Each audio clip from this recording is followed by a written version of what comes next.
Hadirin yang kami hormati, untuk mengawali acara kita pada hari ini menyanyikan lagu Kebangsaan Indonesia Raya kepada yang bertugas Ibu Tria, disilahkan. Hadirin dimohon berdiri.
Bangsaku, rakyatku semuanya, bangunlah jiwanya, bangunlah badannya untuk Indonesia Raya.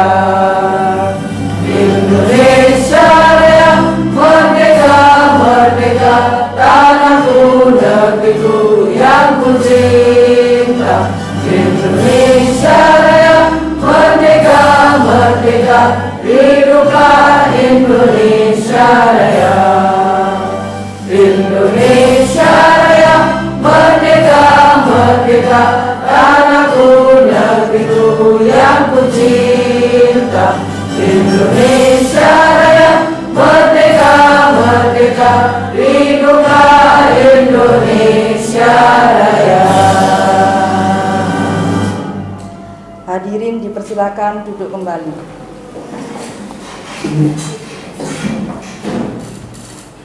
Assalamualaikum warahmatullahi wabarakatuh. Selamat pagi dan salam sejahtera untuk kita semua. Yang terhormat Wakil Kepala Bidang Kurikulum SMK PGRI 1 Jombang, yang saya hormati Bapak Ibu Guru SMK PGRI 1 Jombang.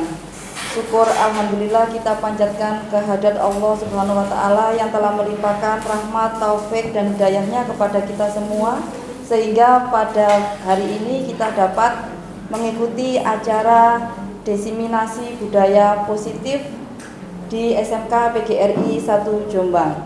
Sholawat serta salam selalu kita curahkan kepada junjungan Nabi besar kita Muhammad SAW yang selalu kita nantikan syafaatnya di hari akhir nanti. Kami ucapkan terima kasih dan selamat datang kepada seluruh hadirin yang telah berkenan hadir untuk mengikuti acara ini. Adapun susunan acara pada hari ini, yang pertama yaitu pembukaan, yang kedua sambutan Wakil Kepala Bidang Kurikulum SMK PGRI 1 Jombang, yang ketiga penyampaian materi diseminasi budaya positif oleh Bu Widya Ana Rahayu, yang keempat yaitu penutup. Hadirin yang kami hormati, agar acara bisa berjalan dengan lancar dan membawa manfaat bagi kita semua, mari kita buka acara ini dengan bacaan basmalah bersama-sama. Bismillahirrahmanirrahim. Acara yang kedua yaitu sambutan Wakil Kepala Bidang Kurikulum kepada Ibu Dwi Wahyuni, kami persilahkan. Terima kasih. Assalamualaikum warahmatullahi wabarakatuh. Kepada yang kami hormati Ibu Hajah Sudati selaku Kepala Sekolah, yang kami hormati Ibu Widya Ana Rahayu SSI MPD, yang kami hormati Bapak Ibu undangan, marilah kita memanjatkan puji syukur kehadirat Allah Subhanahu wa taala atas limpahan rahmat, nikmat sehat pada hari ini, sehingga kita bisa berada di ruangan ini dalam acara diseminasi budaya positif. Sholawat serta salam senantiasa kita haturkan kepada Nabi besar Muhammad Sallallahu Alaihi Wasallam yang telah memberikan kepada kita dinul Islam. Bapak Ibu yang saya banggakan, pada hari ini kita mengadakan diseminasi budaya positif. Menciptakan budaya positif di sekolah adalah menumbuhkan karakter anak. Sekolah mempunyai tujuan sesuai dengan visi, misi, dan tujuan sekolah, bahwa sekolah mempunyai tujuan untuk membentuk karakter agar memiliki kepribadian dan berakhlak mulia. Oleh sebab itu, mohon kepada Bapak Ibu semuanya untuk mengikuti acara ini dengan seksama dan menambah pengalaman untuk kita semua. Maka acara diseminasi budaya positif ini akan dipaparkan oleh Ibu Widya Ana Rahayu SSI MPD selaku CGP Angkatan ke-9. Demikian yang kami sampaikan, mohon untuk dilaksanakan. Terima kasih. Wassalamualaikum warahmatullahi wabarakatuh. Acara selanjutnya yaitu penyampaian materi diseminasi budaya positif oleh Bu Widya Ana Rahayu SSI MPD. Kepada Ibu Widya Ana Rahayu SSI MPD disilahkan. Assalamualaikum warahmatullahi wabarakatuh. Sebelumnya saya ucapkan terima kasih kepada Bapak Ibu Guru SMK PGRI 1 Jombang karena berkenan hadir dalam acara diseminasi budaya positif di SMK PGRI 1 Jombang. Perkenalkan, saya Widya Ana Rahayu sebagai CGP Angkatan 9 Kabupaten Jombang. Di sini akan memaparkan tugas saya di tugas 1.4, yaitu diseminasi budaya positif di SMK PGRI 1 Jombang. Bagaimana kabarnya pagi ini? Masih semangat? Masih. Baiklah, terima kasih. Ini untuk menambah semangat kita mulai dengan es breaking dulu ya. Ini saya punya permen. Kalau manis-manis, diawali dengan manis-manis gini kan. Satu meja. Enggak, ini ke belakang aja, enggak apa-apa. Satu meja, dua bisa 2, bisa 3 ya. 2 apa 3 secukupnya. Nah, 1 dulu diletakkan di mejanya. 1 buat berdua dulu ya. Nah, 1 diletakkan di mejanya dulu. 1 ya, di meja ini. Kita akan bermain ice breaking ini. Jadi clap berarti kita bertepuk, clap, boom berarti kita tepuk meja, candy berarti kita ambil. Iya, permen ini 1, ini di tengah, jadi antara ya berpasangan. Berpasangan. Siapa yang paling cepat dia yang dapat ya. Ya. Berpasangan, royoan ya. Ya. Sudah? Kita mulai ya. Sudah semua? Clap. Boom. Candy. Nah, itu contoh belum. Sekarang kita mulai ya. Kita fokus dulu. Clap. Boom, clap, clap, boom, boom, clap, candy. Oke. Semangat ya Bapak Ibu. Oke, terima kasih. Boleh permainnya di. Oke. Nah, sekarang saya punya beberapa kalimat di sini. Yang pertama, apakah Bapak Ibu setuju dengan pernyataan ini ya? Yang pertama, hukuman dapat meningkatkan disiplin murid. Setuju apa tidak? Terkadang. Oh gitu, tergantung dari bentuk hukumannya. Kedua, pemberian hukuman dengan hal positif atau misalkan membaca juz amma, menulis surat pendek, itu kan kita anggap positif ya selama ini ya. Apakah dapat meningkatkan disiplin murid? Bisa jadi. Nomor 3, ancaman dapat mendisiplinkan murid. Oke, yang keempat, pemberian reward dapat meningkatkan disiplin murid? Nah, ya, itu yang selama ini kita sepakati, kita yakini, tapi kita akan belajar tentang budaya positif lebih lanjut. Jadi nanti ibu bapak bisa lebih memahami apa sih yang terbaik untuk murid kita. Apakah dengan pemberian reward kita bisa mendisiplinkan murid? Apakah dengan memberikan hukuman kita bisa mendisiplinkan murid? Nah, kita lihat berikutnya ya. Kita coba dengan permainan cobalah buka. Kita coba dulu. Ini setiap guru, setiap bapak ibu guru nanti dapat satu kertas. Satu, masing-masing ya. Satu-satu. Sekarang coba Bapak Ibu semua menuliskan apa rahasia pribadi atau apa yang Anda pegang, amanah yang Anda pegang, rahasia terbesar Anda tulis. Ya rahasia, enggak jadi. Iya, rahasia Anda kan diri sendiri, kan menulis untuk diri sendiri. Tulis untuk diri sendiri itu ya, nggak usah melirik teman sebelahnya, tulis untuk diri sendiri. Lupa ya.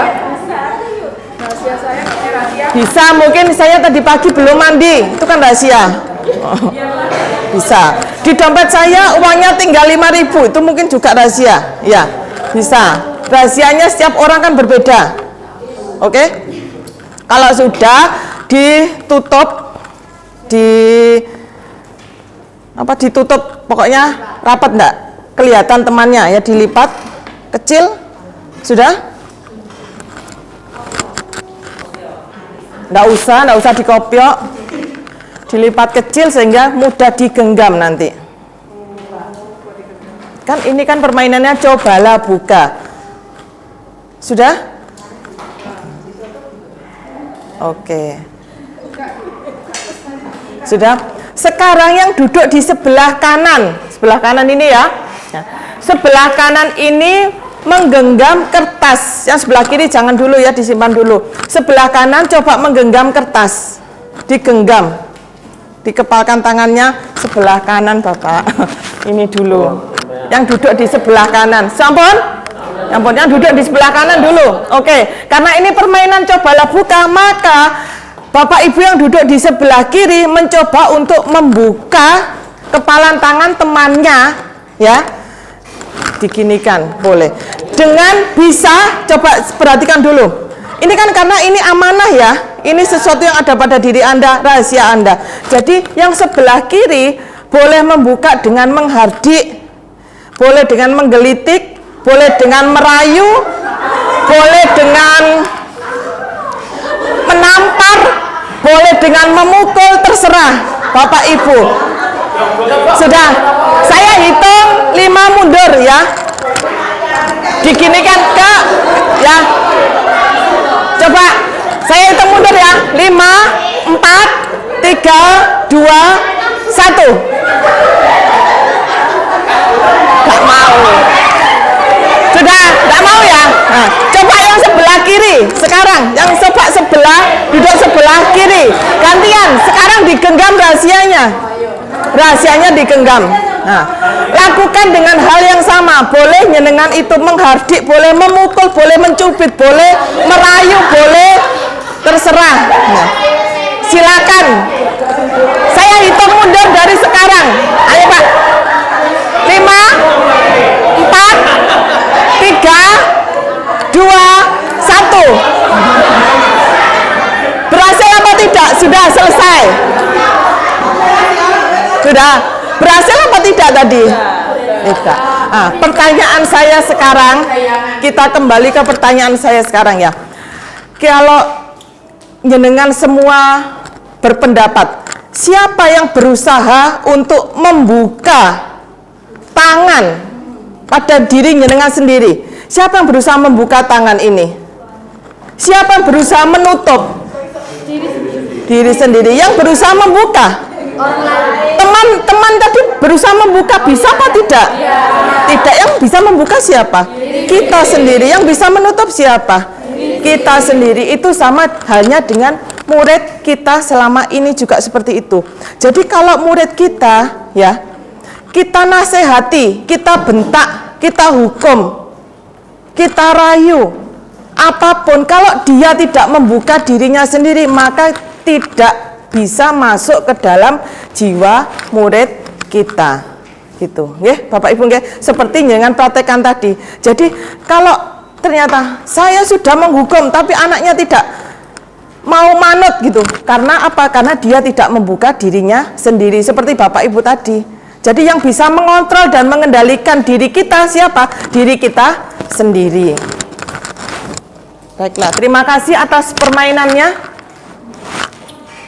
Nah, makanya itu kita ubah ya, perubahan paradigma belajar kita. Jadi kalau kita ingin mengubah dalam jangka yang pendek, maka kita rubah sikap dan perilaku. Itu hanya bisa berlaku dalam pelan-pelan, bukan jangka pendek. Maksudnya kalau kita mau merubah pelan-pelan, maka kita bisa merubah sikap kita. Tapi kalau kita merubah tujuan kita, maka kita ubah dari mindset kita, cara pandang kita terhadap murid. Makanya ini ada perubahan paradigma belajar. Jadi perubahan pola pikir dalam memandang murid. Perubahan ini akan melahirkan pembelajaran yang lebih menyenangkan melalui pembelajaran berdiferensiasi, membuat kesepakatan kelas, dan berbagai proyek pembelajaran dengan aset yang tersedia di lingkungan kita sekitar. Ya. Nah, ini miskonsepsi tentang teori kontrol. Selama ini kan kita mengetahui teori kontrol. Nah, ini ada miskonsepsi. Jadi kita semua menganggap kalau guru itu bisa mengontrol murid. Ya tidak? Sebenarnya siapa yang mengontrol kita? Ya kita sendiri ya. Jadi siapa yang bisa mengontrol murid? Ya murid sendiri. Jadi makanya itu tugas kita untuk menciptakan, menumbuhkan kesadaran diri pada murid. Ilusi yang kedua yaitu bahwa semua penguatan positif, efektif, dan bermanfaat. Jadi penguatan positif itu seperti apa? Seperti tadi kita memberikan hukuman berupa membaca juz amma. Sebenarnya itu efektif tidak? Kalau itu mungkin efektif, bisa hanya dalam jangka pendek, tidak bisa dalam jangka panjang, karena siswa hanya tergantung pada guru yang memberi penguatan positif saja. Oh, saya manut ke guru ini karena apa? Karena guru ini memberikan saya hadiah, itu seperti itu. Ilusi yang ketiga bahwa kritik dan membuat orang merasa bersalah dapat menguatkan karakter. Ini kan salah ya, makanya ilusi. Kenapa? Karena kritik dan membuat orang bersalah akan bagaimana ke murid? Dia akan merasa rendah diri. Ya. Ilusi bahwa orang dewasa memiliki hak untuk memaksa, ini juga sebuah ilusi ya. Karena apa? Karena kalau kita memaksa, kita akan hanya menimbulkan permusuhan. Kita ubah paradigma stimulus respon ke pendekatan teori kontrol, di mana stimulus respon realitas kebutuhan kita sama. Pada teori kontrol bahwa kita kebutuhannya berbeda.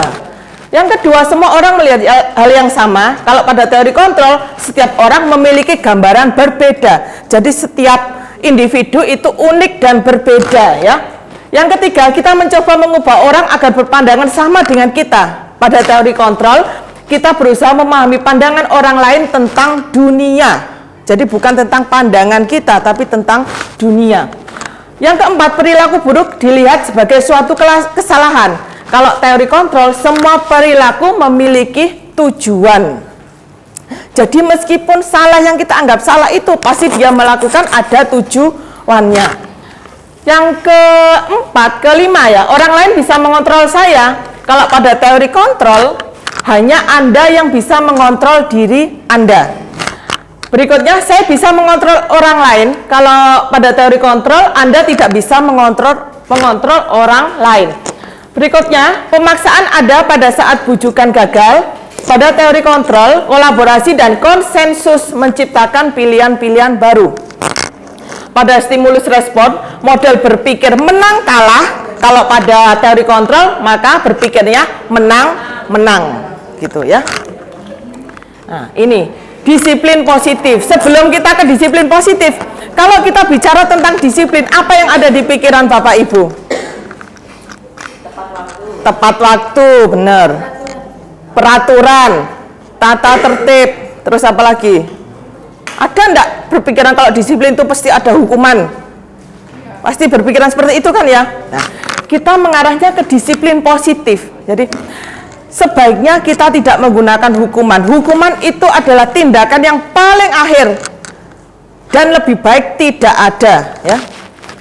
Di sini kita berprinsip pada disiplin positif, yaitu apa? Suatu cara penerapan disiplin yang bertujuan untuk menumbuhkan kesadaran serta memberdayakan anak untuk melakukan sesuatu tanpa sogokan, tanpa ancaman maupun hukuman.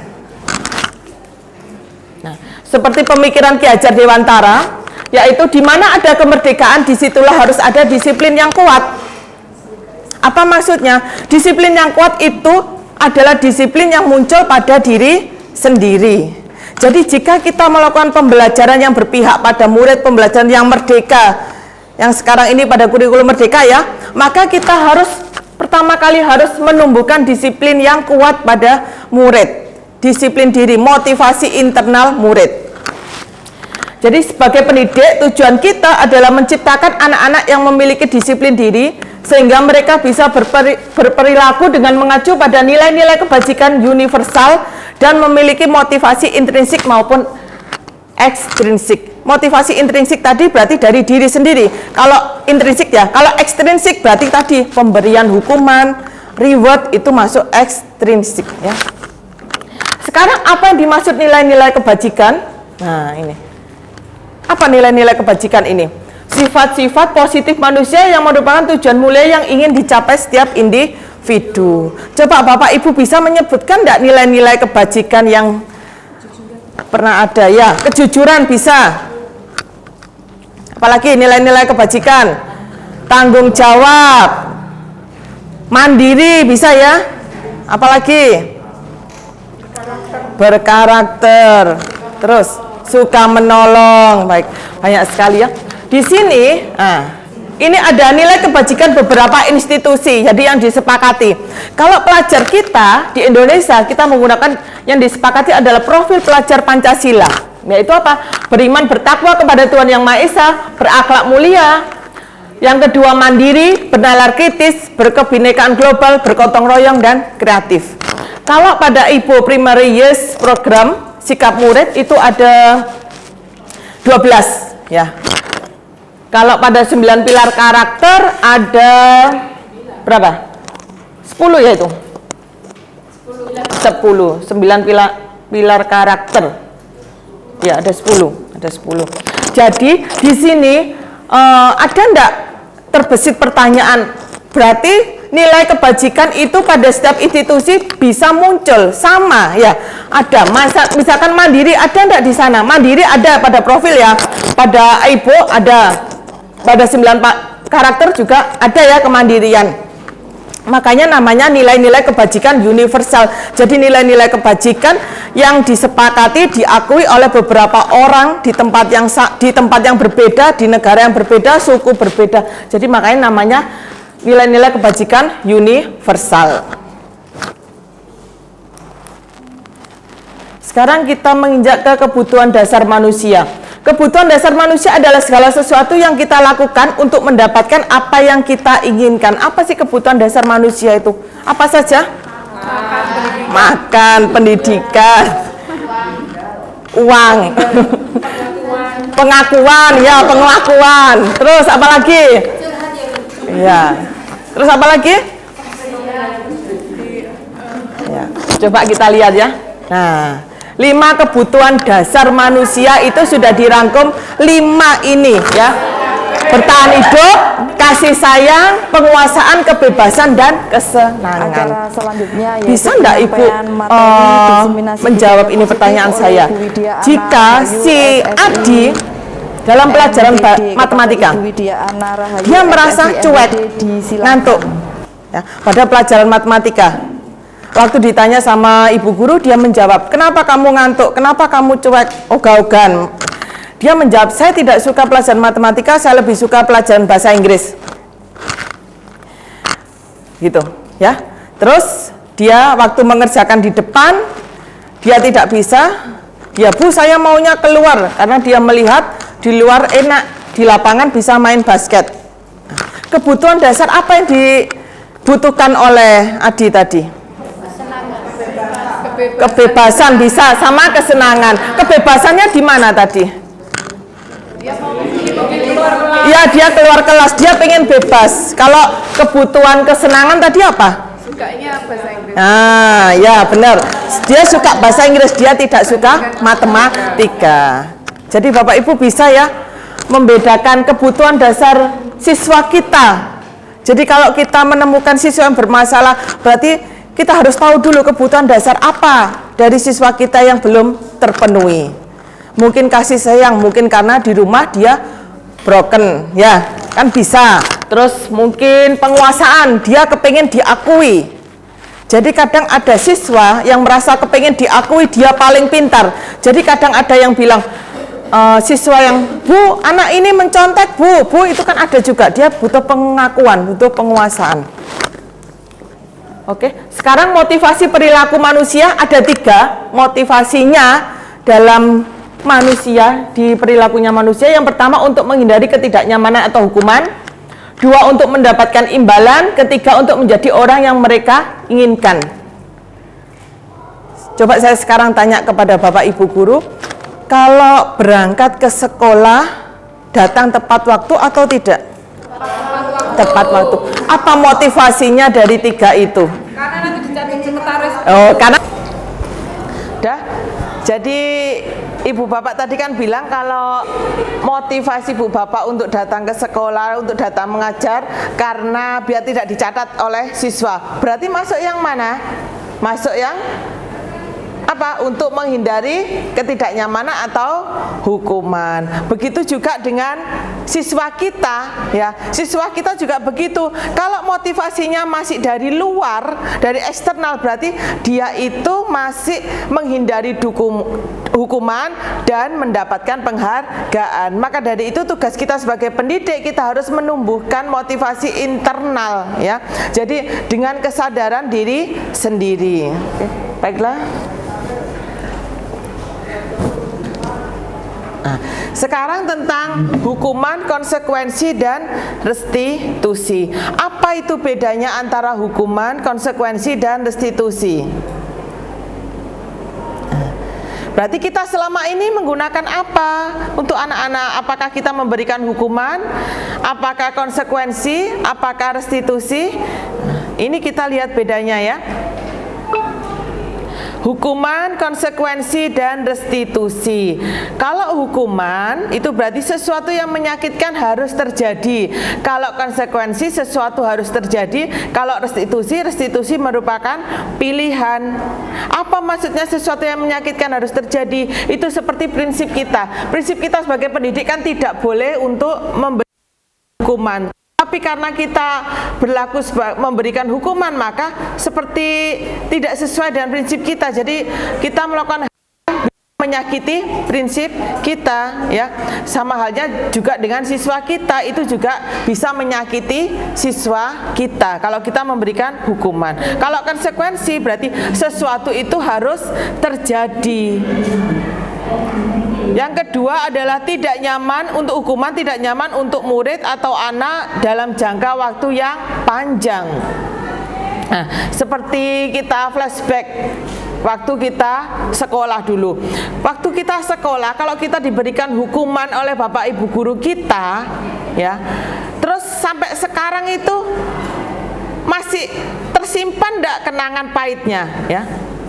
Karena itu jadi dia itu memberikan waktu tidak nyaman dalam jangka panjang kalau hukuman. Jadi sampai sekarang pun kita masih teringat ya. Kalau zaman dahulu tidak mengerjakan PR, kita kan disuruh lari lapangan. Ya, lari lapangan 10 kali itu kan masih teringat ya. Nah, itu efeknya hukuman.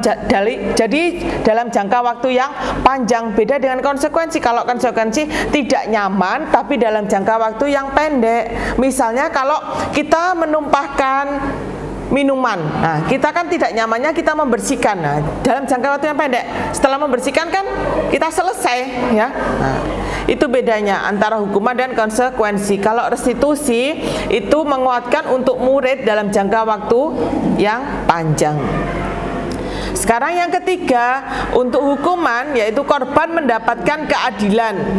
Nah, misalkan ada anak bertengkar, nah korbannya nanti pasti mendapat keadilan kalau kita memberikan hukuman kepada pelakunya. Beda dengan konsekuensi, kalau konsekuensi korban bisa diabaikan. Jadi kita fokus kepada pelakunya. Kalau restitusi, korban mendapatkan ganti. Untuk yang keempat, pada hukuman murid anak akan tersakiti. Jadi dengan kita memberikan hukuman, maka murid kita akan tersakiti, terluka, ya. Kalau pada konsekuensi, murid tidak dibuat nyaman. Hanya dalam tahapan dia tidak nyaman.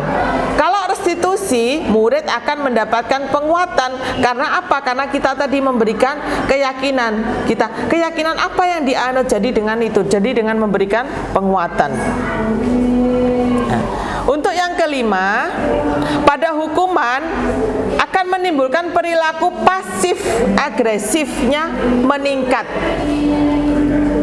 Jadi kalau kita memberikan hukuman pada siswa, maka dampaknya siswa itu pasif, jadi diam, tapi dia ada dendam di hatinya, jadi agresifnya meningkat. Dia sepertinya diam, tapi dia dendam dengan yang memberikan hukuman. Kalau pada konsekuensi, penguatannya hanya pada konsekuensi ini ya, penguatan hanya bertahan dalam jangka waktu yang pendek. Kalau pada restitusi, masalah terpecahkan karena siswa kita ajari untuk memecahkan masalah dengan memberikan solusi. Yang keenam, sistem tidak akan berjalan bila murid tidak takut itu pada hukuman. Jadi kalau tidak ada yang menghukum, maka tidak berjalan, tidak ada kesadaran. Tadi kan kalau hukuman kan termasuk motivasi eksternal. Jadi kalau siswa tidak ada kelihatan guru yang terbiasa menghukum sekarang tidak ada, maka sistem tidak akan berjalan karena siswa tidak takut. Kalau pada konsekuensi, siswa akan terus dia minta dimonitoring, dia minta disupervisi terus-menerus dari guru. Jadi seperti ada ketergantungan. Jadi tidak ada guru ini, dia tidak akan mematuhi aturan. Itu konsekuensi. Kalau pada restitusi, murid belajar bertanggung jawab terhadap perilakunya. Yang ketujuh, untuk hukuman berlaku hanya pada sebuah institusi, tidak berlanjut pada kehidupan nyata. Kalau pada konsekuensi, dia membantu penerapan mengikuti peraturan dalam masyarakat. Kalau pada restitusi, fokus pada pemecahan masalah dalam jangka waktu yang panjang.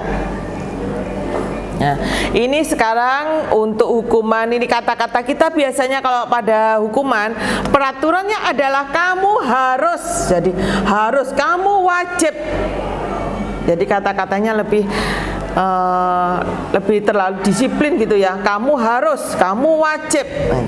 Kalau pada konsekuensi, kita menggunakan kata-kata apa peraturannya, mampukah kamu melakukannya, terima kasih. Itu pada konsekuensi agak rendah sedikit nadanya ya. Kalau pada restitusi, kita apa yang kamu yakini, apa yang bisa kamu lakukan untuk memperbaiki masalah ini. Jadi kalau bedanya itu pada hukuman itu biasa kita menggunakan katanya nadanya agak tinggi, agak kaku ya, kamu harus, kamu wajib. Kalau pada konsekuensi masih bisa agak rendah dikit nadanya. Jadi apa peraturannya, mampukah kamu melakukannya gitu. Kalau pada restitusi kita membimbing dia, mengarahkan dia. Jadi apa yang kamu yakini, apa yang bisa kamu lakukan untuk memperbaiki masalah. Jadi dengan membimbing dia menemukan solusi, bertanggung jawab dari perbuatannya yang dilakukan ya. Ini jadi saya simpulkan bahwa hukuman bersifat tidak terencana atau tiba-tiba. Anak atau murid tidak tahu apa yang akan terjadi dan tidak dilibatkan.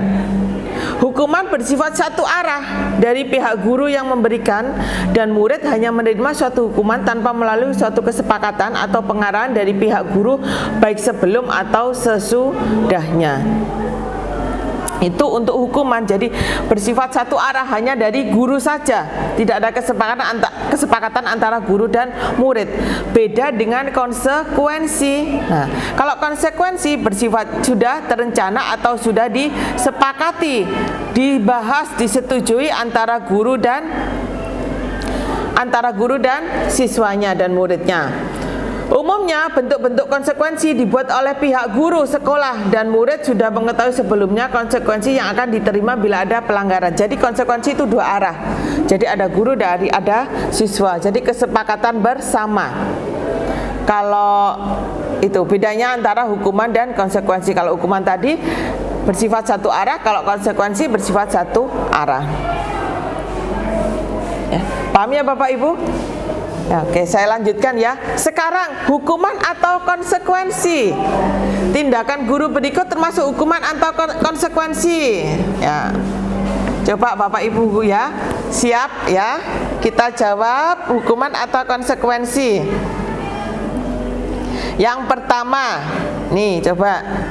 Nah, mencatat 100 kali di dalam buku kalimat, saya tidak akan terlambat lagi karena terlambat ke sekolah. Ya. Coba ini, kalau Bapak Ibu memberikan ini, ada anak yang terlambat misalnya, terus memberikan tindakan, kamu mencatat 100 kali di dalam buku kalimat, saya tidak terlambat lagi, itu termasuk hukuman apa konsekuensi? Ada yang bisa? Hukuman, iya benar. Kita lihat ya, jawabannya hukuman. Ya, bagus. Lanjut. Ini ada membersihkan coretan yang dibuat di meja tulis. Misalnya ada siswa yang mencoret-coret di meja tulis, terus Bapak Ibu menyuruh siswanya untuk membersihkan coretannya. Ya, seperti itu hukuman apa konsekuensi? Konsekuensi. Coba kita lihat ya, jawabannya apa? Konsekuensi, ya benar ya, konsekuensi. Lanjut, ini ada yang ketiga. Nah, murid diminta untuk push up 15 kali karena tidak menggunakan masker ke sekolah. Termasuk hukuman apa konsekuensi? Hukuman. Coba kita lihat hukuman apa konsekuensi ya. Oke, hukuman ya. Nah, betul, keluar hukuman. Lanjut. Kalau ini berjemur di lapangan basket pukul 12 siang karena mengobrol dengan teman. Hukuman apa konsekuensi? Hukuman. Terakhir ini mungkin ya. Membersihkan tumpahan air di meja tulis karena tersenggol pada saat belajar. Hukuman apa konsekuensi? Membersihkan tumpahan air di meja tulis karena tersenggol pada saat belajar. Konsekuensi kita lihat. Ya, betul ya. Ini berikutnya, terlambat hadir di pembelajaran daring 15 menit dan diminta untuk tinggal 15 menit sesudah kelas usai untuk membahas ketertinggalan pembelajaran. Termasuk hukuman apa konsekuensi? Kita lihat. Konsekuensi. Kita lihat ya jawabannya ya. Oke. Jadi dari beberapa contoh itu Bapak Ibu bisa ya membedakan antara hukuman dan konsekuensi. Ya. Terus apakah Bapak Ibu masih kepingin memberikan hukuman kepada siswa? Tentu tidak kan ya. Jadi kalau bisa kita hindari memberikan hukuman kepada siswa.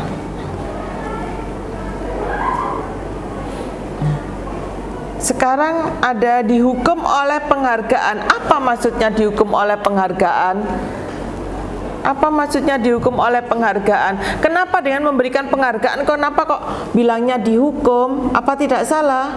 Karena selama ini kan kita kalau memberikan reward ke siswa itu kan dalam artian kita memotivasi siswa kan ya. Kenapa sekarang kok ditanyakan dihukum oleh penghargaan? Kenapa? Nah, ini menurut Alfie Kohn dalam Punished by Area Reward tahun 1993 mengemukakan baik penghargaan maupun hukuman adalah cara-cara mengontrol perilaku seseorang yang menghancurkan potensi untuk pembelajaran yang sesungguhnya.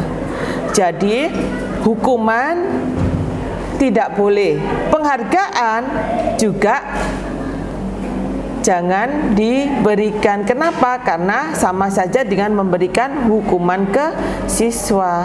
Nah, ini penghargaan yang menghukum. Selama ini kita akan meyakini bahwa dengan memberikan reward kita bisa memberikan motivasi ke siswa agar siswa lebih giat belajar, agar siswa lebih meningkatkan prestasinya. Ternyata itu salah, ya. Ternyata penghargaan itu tidak efektif, ya.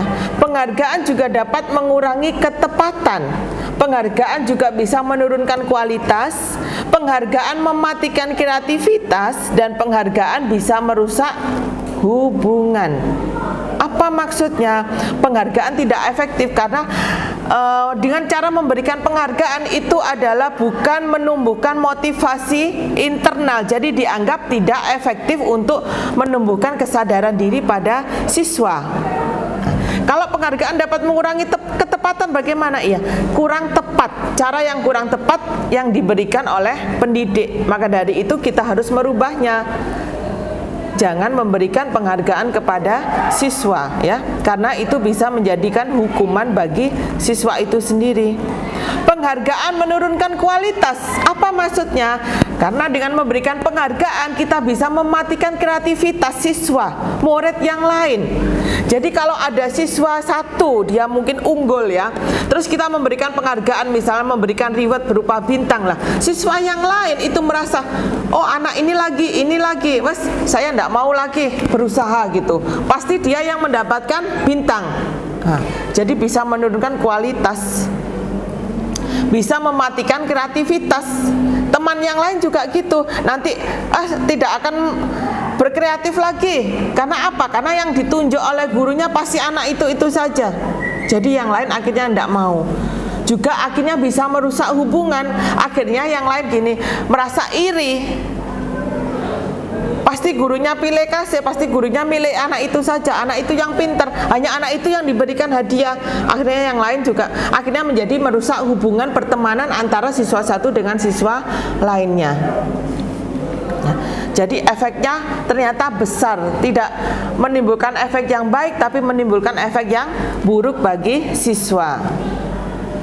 Maka dari itu sekarang pada kurikulum Merdeka kan kita tidak memberikan ranking lagi ke siswa karena memang efeknya begitu besar untuk siswa dampaknya, ya. Nah, sekarang ini ada 5 posisi kontrol guru. Ini menurut Diana Gosen ada 5, ya. Posisi kontrol guru bisa menjadi penghukum, bisa menjadi pembuat merasa bersalah, bisa menjadi pemantau, bisa menjadi teman, bisa menjadi manajer.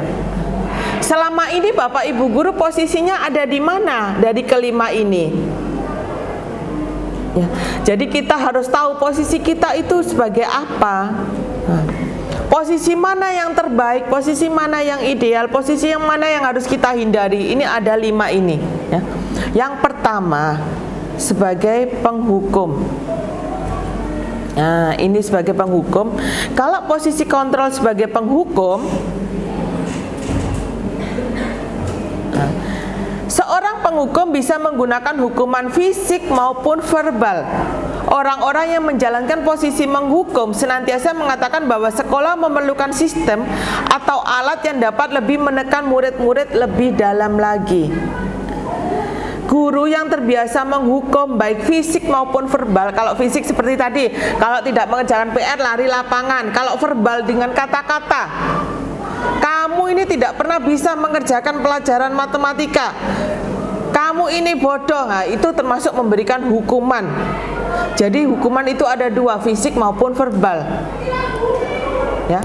hukuman itu dampaknya tadi kan besar ya, bisa membuat siswa menjadi pasif agresif, jadi dendam, jadi marah. Makanya itu kalau bisa seorang pendidik tidak menjadi posisi kontrol sebagai penghukum ya. Berikutnya, posisi kontrol guru sebagai pembuat merasa bersalah. Pada posisi ini biasanya guru akan bersuara lebih lembut. Pembuat rasa bersalah akan menggunakan keheningan yang membuat orang lain merasa tidak nyaman, merasa bersalah, merasa rendah diri. Contohnya seperti apa? Misalnya, ada anak yang berbuat salah, guru bilang gini, kamu sudah dibilangin baik-baik, kenapa tidak berubah? Bagaimana dengan orang tuamu yang sudah menyekolahkan kamu? Apa kamu merasa tidak berdosa? Orang tuamu sudah mengeluarkan uang banyak. Itu adalah posisi guru sebagai pembuat merasa bersalah. Nah, selama ini kita tidak sadar, kadang berlaku seperti itu. Sepertinya kita seolah-olah merasa kita sebagai bisa mendekati siswa, tapi tidak, itu salah besar. Kita malah membuat siswa itu merasa tidak nyaman. Murid kita merasa gagal, merasa rendah diri. Nah, dampaknya itu juga efeknya sangat buruk bagi murid kita. Jadi pembuat merasa bersalah juga harus kita hindari.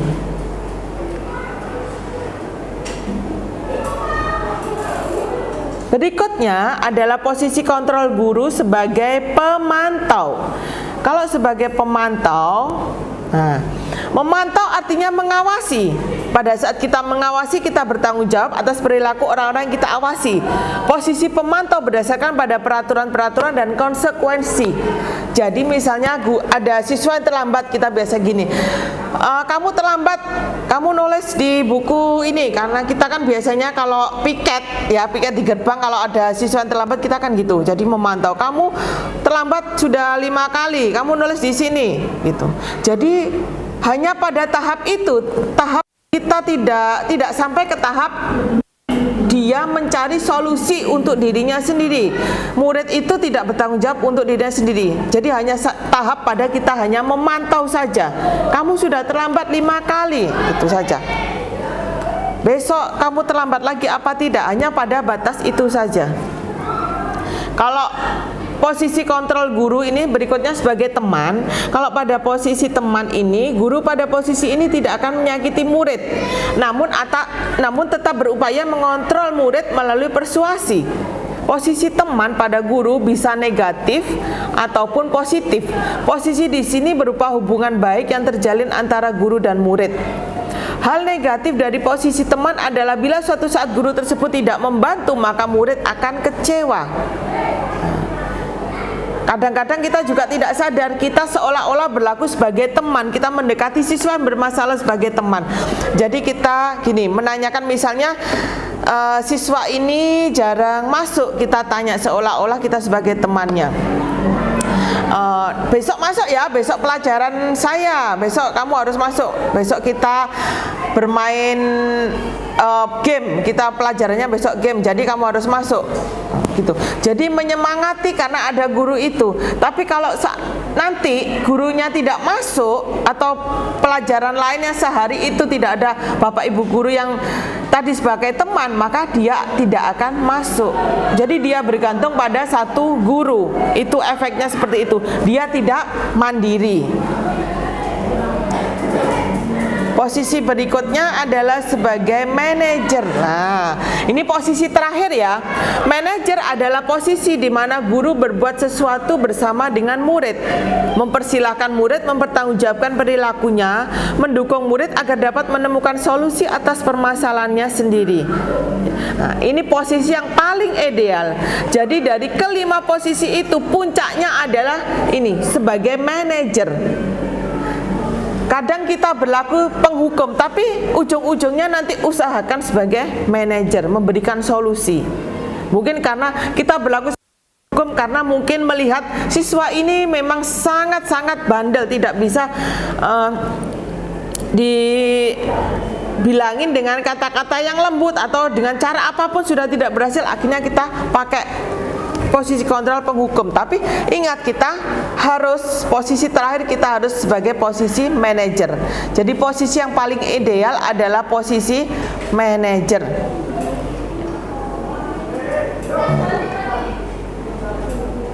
Ini berikutnya adalah contoh penerapan posisi kontrol.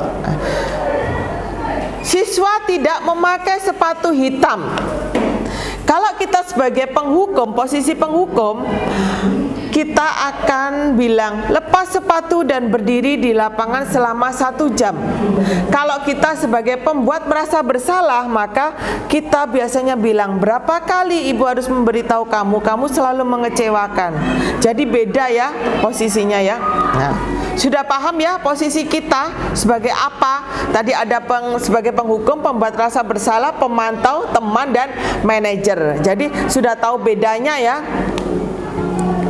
Sekarang ini ada kuis ini. Posisi kontrol apakah aku? Nah, Bapak Ibu bisa menjawab ini. Nah, kita sambil refleksi ya. Kita sebagai apa kalau dalam posisi ini? Nah, ini ada. Adi, kamu ini bagaimana ya? Kamu sudah berjanji dengan ibu tidak akan terlambat lagi. Kamu kenapa ya? Senang sekali mengecewakan ibu. Ibu benar-benar kecewa sekali. Posisi kontrol apa, Bapak Ibu? Merasa bersalah. Coba kita lihat. Ya, benar ya. Posisi merasa bersalah. Oke, lanjut yang kedua. Adi, ayolah, bagaimana sih kamu? Kemarin kamu sudah janji ke Bapak bukan? Kenapa terlambat lagi? Sambil tertawa. Ya, sudah tidak apa-apa, duduk dulu sana, nanti Pak Guru bantu kamu ini, sambil senyum-senyum. Posisi apakah Pak Guru ini? Iya, teman. Ya, tepuk tangan buat kita semua. Jadi kita tahu ya, posisi kita selama ini sebagai apa. Itu juga bisa Bapak Ibu refleksikan di rumah. Bapak Ibu sebagai apa? Posisi kontrol apa kalau di rumah? Sama suami atau istrinya, sama putra-putrinya ya. Sebagai apalah itu. Kalau kita terbiasa sebagai penghukum, maka kita harus berubah ya, demi kesehatan mental anak kita dan demi masa depan anak kita ya. Jadi jangan sampai kita berlaku sebagai penghukum ya. Baiklah, kita lanjut keyakinan kelas. Mengapa keyakinan kelas? Mengapa bukan peraturan kelas? Ada yang tahu? Selama ini kita kan berlaku sebagai peraturan kelas ya yang ada di sekolah kita. Sekarang ganti, kita rubah ya paradigma kita ya. Kita ganti, apa bedanya keyakinan kelas dengan peraturan kelas? Mengapa keyakinan kelas? Mengapa bukan peraturan kelas? Kenapa Bapak Ibu? Ada yang tahu? Keyakinan kelas dan peraturan kelas. Bingung ya? Karena mungkin baru tahu ya. Jadi kita bisa membedakan apa keyakinan kelas, apa peraturan kelas. Ya, saya kenalkan, ini keyakinan kelas.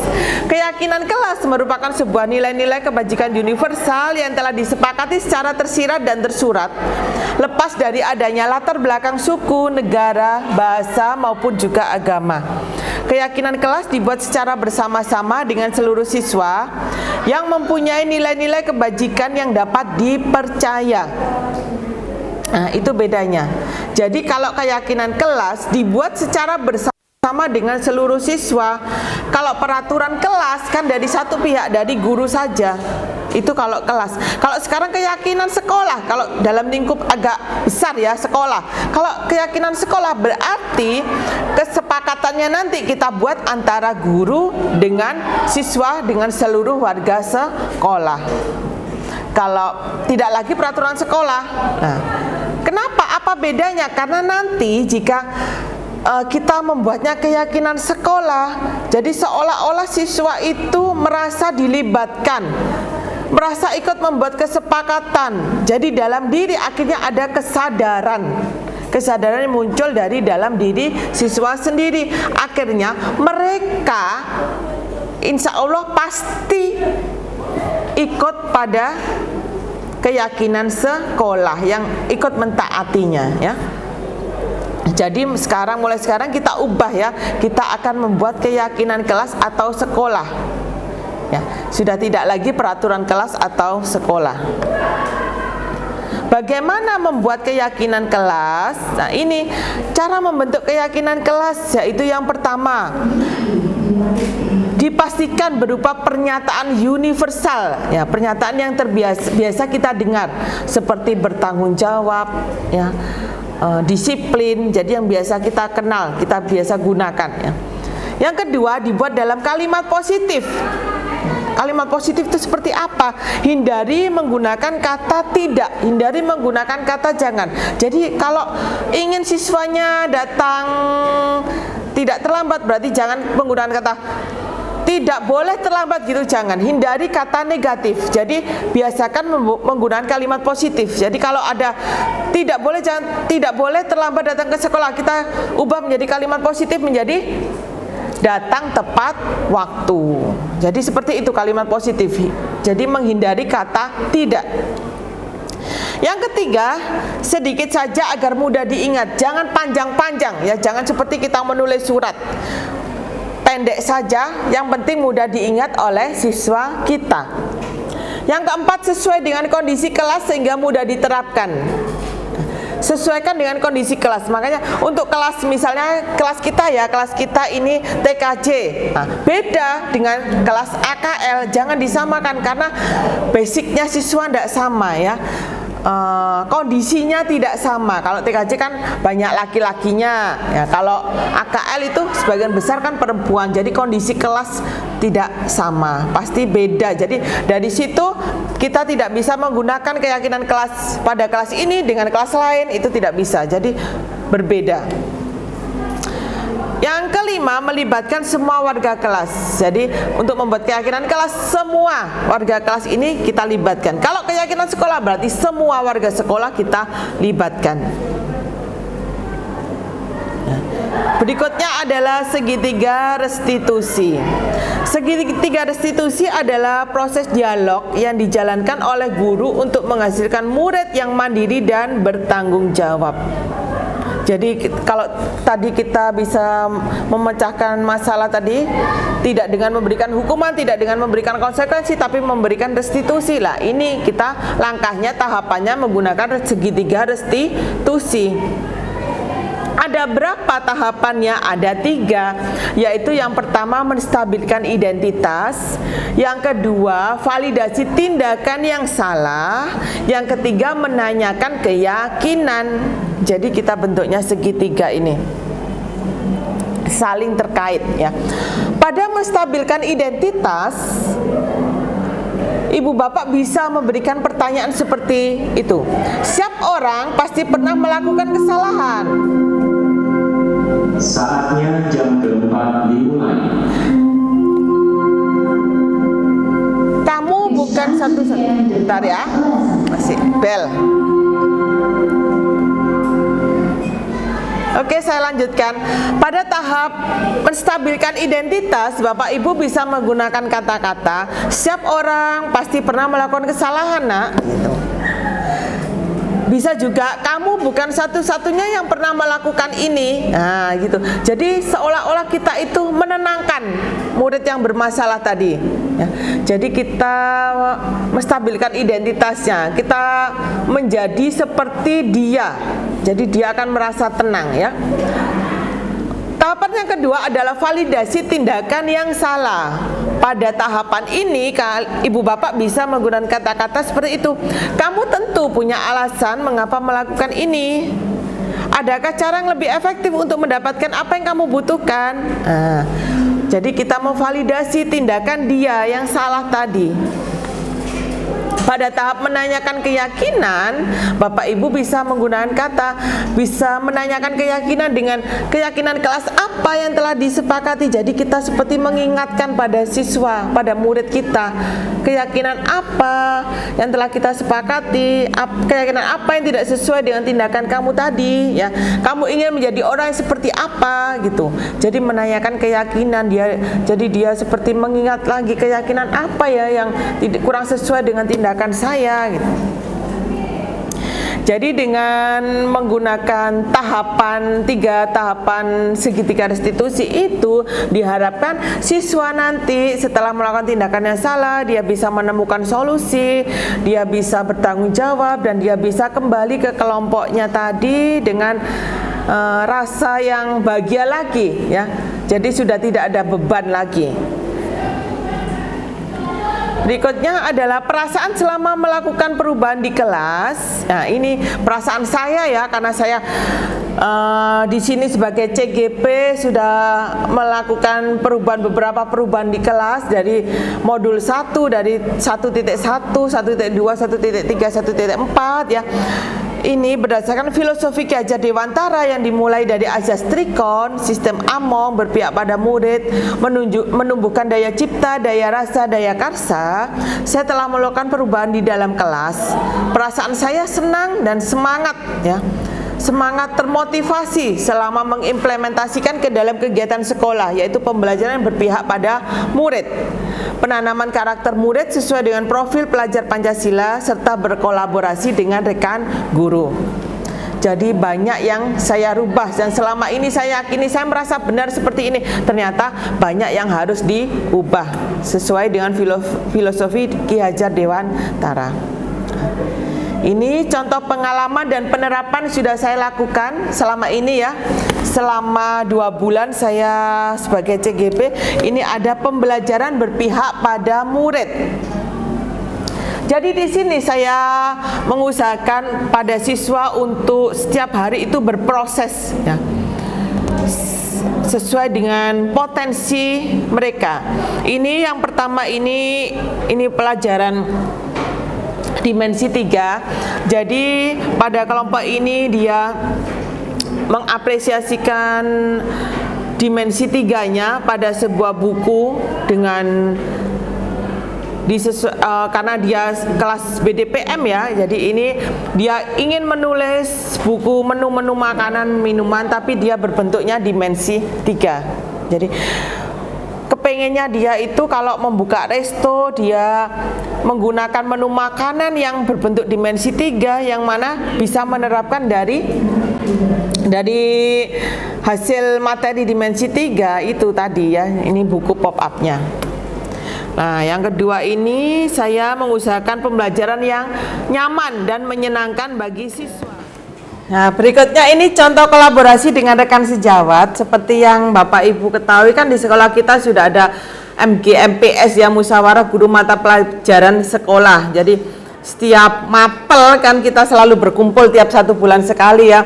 Jadi ini tampak gambar ini mata pelajaran matematika, kebetulan saya kan matematika. Ini kita membahas modul kita, membahas metode pembelajaran yang akan kita berikan ke siswa, membahas inovasi-inovasi yang akan kita berikan ke siswa, membahas bagaimana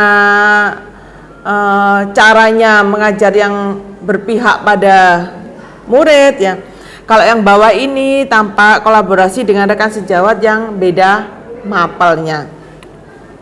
Jadi ini kita akan membuat kolaborasi antara mata pelajaran matematika dengan KWU atau matematika dengan bahasa Jawa gitu ya. Berikutnya ini adalah kolaborasi dengan wali murid. Jadi di sini kita juga kolaborasi dengan wali murid untuk menyampaikan visi misi sekolah ya, untuk mengajak wali murid atau orang tua murid untuk bersama-sama membimbing anak didik kita ya, bersama membimbing anak mereka, putra mereka di rumah. Jadi kita menyamakan visi dengan orang tua siswa. Jadi kita kolaborasi dengan wali murid. Nah, yang keenam ini adalah contoh keyakinan kelas yang sudah saya lakukan. Ini di kelas 11 OTKP 1. Jadi ini pertama kami membuat semua siswa saya kasih kertas ya, saya suruh menempel apa keyakinan apa yang diinginkan gitu. Jadi mereka semuanya satu persatu menempel di depan kelas ya, di papan. Terus habis itu kita ambil mana yang positif. Nah, jadi kita jadikan yang negatif, kita jadikan kalimat positif. Jadi semua dijadikan kalimat positif, dirangkum, yang sama dijadikan satu ya.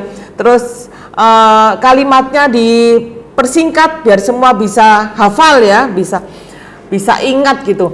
Jadi kalau sudah, terus kita jadikan poin yang penting tadi, beberapa keyakinan kelas, lalu kita ini tampak dihias ya sama siswanya ya. Terus ini disepakati dengan cara memberikan stempel ibu jari. Jadi mereka merasa ikut membuat, merasa ikut memiliki, jadi menyepakati ya. Jadi stempel gitu. Nah, ini jadinya seperti ini. Jadi keyakinan kelas 11 OTKP 1 ada 12 ini, dengan di bawahnya ini ada tampak jari-jari mereka ini. Nah, ibu jari, stempel ibu jari ya. Nah, ini foto bersama. Baiklah, selanjutnya adalah segitiga restitusi. Jadi saya mencoba memberikan dari siswa bermasalah, memberikan solusi, memberikan tindakan dengan melakukan segitiga restitusi pada 2 siswa. Ini berikut ini contohnya ya. Silakan disimak videonya. Assalamualaikum. Waalaikumsalam. Masuk Sinta. Ada apa? Tadi saya dengar kamu kok terlambat datang ke sekolah. Iya. Iya Bu, hari ini saya datang jam 7:30, gerbang sudah ditutup. Ada apa kok datang terlambat? Saya kehabisan bensin Bu di jalan. Saya beli bensin di pom bensin dan antrinya lama Bu. Terus apa yang kamu lakukan? Saya dorong motor sangat jauh Bu, tidak menemukan pom bensin. Iya sih. Kalau memang jauh ya capek ya. Iya. Terus kalau kamu tadi kan menemukan pom bensin capek, terus apa yang kamu lakukan? Saya Masih mau sekolah? Iya, saya tetap berangkat ke sekolah meski saya tahu kalau saya terlambat. Masih bagus ya kamu mau berangkat ke sekolah. Ya. Terus kembali lagi ke yang kamu datang terlambat. Sesuai nggak sama keyakinan kelas kita? Tidak Bu. Apa yang kurang sesuai? Keyakinan kelas untuk datang tepat waktu Bu. Sebenarnya saya sudah berusaha untuk berangkat ke sekolah seperti biasanya, namun saya kehabisan bensin di jalan Bu. Yakin nggak dengan datang tepat waktu itu sesuai dengan keyakinan kelas kita? Yakin Bu. Terus kira-kira apa lagi keyakinan kelas yang kurang sesuai dengan kamu datang terlambat tadi? Keyakinan kelas untuk bertanggung jawab Bu. Kalau bertanggung jawab, kira-kira nanti ke depannya kalau kamu jadi orang bertanggung jawab, jadi orang seperti apa? Saya akan jadi orang yang bertanggung jawab Bu. Jadi orang sukses ya. Iya. Jadi tadi kamu datang terlambat. Terus solusinya apa kira-kira? Saya akan memperbaiki diri. Saya akan bertanggung jawab agar tidak datang terlambat lagi Bu. Gimana caranya tanggung jawab Saya biar akan- tidak kehabisan bensin lagi? Saya akan cek motor saya terlebih dahulu sebelum berangkat ke sekolah Bu. Jadi kamu siap memperbaiki kesalahan ya. Lain kali motornya harus dicek dulu biar pagi itu tidak bingung ya, tidak kehabisan bensin di jalan. Ya, kembali ke kelas ya. Terima kasih Bu Lydia.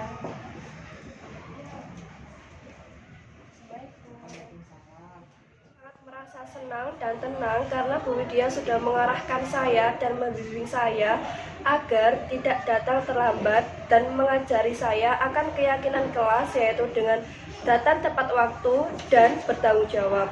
Terima kasih Bu Widya. Baiklah Bapak Ibu, tadi sudah melihat beberapa contoh. Jadi ada berapa tadi? 7 ya, 7 contoh dari saya tentang penerapan selama ini untuk menunjang disiplin positif di sekolah. Jadi kita tutup yaitu dalam menerapkan disiplin positif sebagai pendidik, kita mampu untuk menempatkan posisi kontrol kita sebagai among, sebagai manajer yang menuntun murid menjadi mandiri, merdeka, dan bertanggung jawab. Demikian diseminasi budaya positif yang bisa saya sampaikan. Semoga bermanfaat bagi Bapak Ibu dan semoga kita semua bisa menerapkan budaya positif di sekolah kita dengan baik dan membawa berkah buat kita semua. Amin ya rabbal alamin. Terima kasih. Wassalamualaikum warahmatullahi wabarakatuh.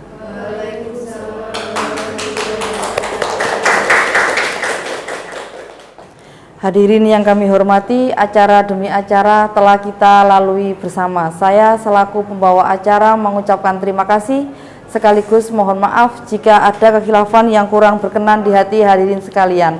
Wabillahi taufik wal hidayah. Wassalamualaikum warahmatullahi wabarakatuh.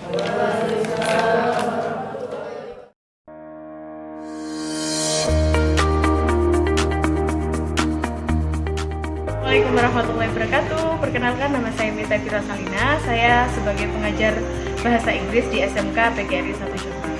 Alhamdulillah, beberapa waktu yang lalu saya beserta beberapa teman guru telah mengikuti diseminasi budaya positif yang mengangkat restitusi segitiga yang dibawakan langsung oleh Ibu Widya Ana Rahayu. Nah, banyak sekali hal positif yang bisa kita ambil. Salah satunya adalah bagaimana kita bisa melakukan pendekatan kepada siswa sehingga siswa bisa melakukan hal-hal yang positif itu secara atau melalui kesadaran mereka tanpa paksa. Kurang lebihnya seperti itu. Terima kasih. Wassalamualaikum warahmatullahi wabarakatuh. Warahmatullahi wabarakatuh. Perkenalkan, saya Weni Francisca Arianto selaku guru BK SMK PGRI 1 Jombang. Saya sudah mengikuti kegiatan Bu Widya diseminasi budaya positif dan alhamdulillah saya mengikuti materi sampai selesai. Setelah saya mengikuti materi sampai selesai, saya menambah wawasan saya ke depan karena kasus bullying ini kebetulan sedang viral di media sosial maupun di sekolah kita.